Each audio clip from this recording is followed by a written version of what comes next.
The first time I saw the upstairs was in the early 2000s. It was a disaster. I feared for my life in walking up here. It was totally vandalized and there was graffiti everywhere. And it was dangerous too, just to be up here and walking around. They probably don't have any idea of what's going on here, particularly on the second floor, because nobody gets up here. Right now, it's in turmoil. No, actually, it's coming along very slowly. It's definitely a work in progress.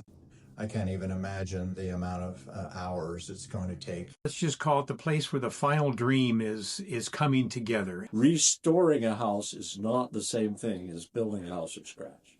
They're not regular 2x4s. They're not level. Everything you do has to be measured and put back right because the house is settled over the years. A lot of work. Everybody's heart is really into what they're doing. Such a fortunate thing that Julia Morgan was hired to design this house. She was a turn-of-the-century architect and did a lot of work throughout Northern California and I think the Western states. And this is one of her buildings. Constantly amazed at the ingenuity and the clever designs that she came up with in designing this as one of her earliest commissions. You know, nowadays everything is prefabricated. These guys 100 years ago were craftsmen, and they did everything by hand and had amazing skills. And we're trying to replicate it.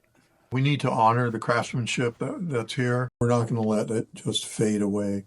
It's a really important part of our history, and people can come here and get a sense of what it must have been like to live in 1905. There is so much that this house has to offer in terms of its architecture, its history, and the potential for what it could be going forward. We're at a turning point in the life of this house. I hope we can figure out how the community will best be served by what we create here. And I'm really looking forward to seeing what that is. There's something called adaptive reuse in architecture, where you take an old building and you think of a new purpose for it. And we're doing that here. And to bring this here for the whole community, I think is really important.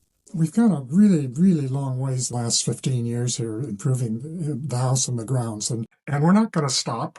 We've been able to do a lot of the cleanup and the demolition, but now comes the time to rebuild the upstairs. I think that people, when they come to the North Star House, they see the outside is just beautiful and the grounds are being improved, and that the downstairs is just an immaculate place. And what they don't understand is that we're maybe halfway done with our project. You look around this upstairs and you see all the bare construction. It still has a long ways to go, and we need the funding to make it happen. A lot has been done, and people are sticking with it. It takes time to get the things done, and we really need the public support. Many people that have been involved getting us to this point.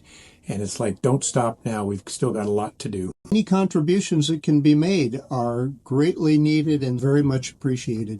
It's a relevant piece of our community and our history. A very valuable thing for Grass Valley, Nevada County to have. This place was built to last. And I think it's important to preserve it and to use it. It's a magnificent statement of perseverance and is still standing after 120 years. So